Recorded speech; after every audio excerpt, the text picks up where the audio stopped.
মায়ের লজ্জাশীলতা ছিল অসাধারণ। মা স্বামীজি মহারাজ, শরৎ মহারাজ, মহাপুরুষ মহারাজ প্রভৃতি সকলকেই ছেলে বলতেন, কিন্তু তাদের সামনে ঘোমটা দিতেন, আর ঘোমটার ভেতর থেকে আস্তে আস্তে কথা বলতেন। অনেক সময় যোগিন মা বা গোলাপ মা আবার সেটা জোরে বলে দিতেন।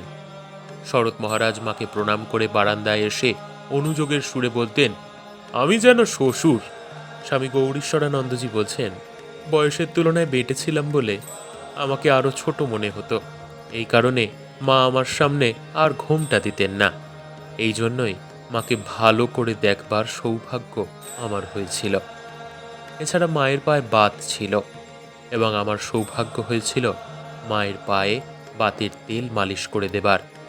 এই মালিশ করবার সময় দেখেছি মায়ের পায়ের তলা অদ্ভুত রকম কোমল এবং হালকা গোলাপি রঙের, অথচ মা কামারপুকুর বা জয়রামবাটি থেকে দক্ষিণেশ্বরে এবং দক্ষিণেশ্বর থেকে কামারপুকুর জয়রামবাটি হেঁটেই যেতেন, আর জীবনে কখনো জুতো বা চটি পরতেন না। একদিন তেল মালিশ করার সময় আমার মনে হলো, মায়ের পায়ের বাত যদি আমার পায়ে আসে তো মা ভালো থাকেন, তবে খুব আনন্দ হবে। এই ভেবে মায়ের পায়ে হাত রেখে আমার ওই হাতের কনুইটি আমার পায়ের হাঁটুতে ঠেকাতেই মা আমার দাড়িতে চুমুখে বললেন, ছি ছি, এসব কি ভাবছ? তোমরা বেঁচে থাকো, ঠাকুরের কত কাজ করবে। আমি বুড়ি হয়েছি, আর কতকাল বাঁচব। আমি মায়ের সঙ্গে বসে তরকারি কাটতাম, তার উনানে আগুন ধরিয়ে দিতাম, আটা ময়দা ঠেসে রুটি লুচি বেলে দিতাম।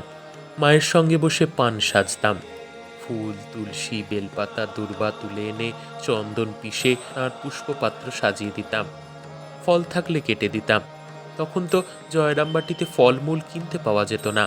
ফলের মধ্যে কুমড়ো, মূলের মধ্যে আলু, এই ছিল। আরেকটি ছোট দোকান ছিল। দোকান এতই ছোট যে মা একবার 2.5 পোয়া পোস্ত কিনতে পাঠিয়েছিলেন। পোস্ত চাইতে দোকানদার বলেছিল, তোমাকে এই 2.5 পো দেবো, তা আমি খুচরো কি বেচবো? আমার দোকানে মাত্র 2.5 পো আছে। এখন বড় বড় অনেক দোকান হয়েছে,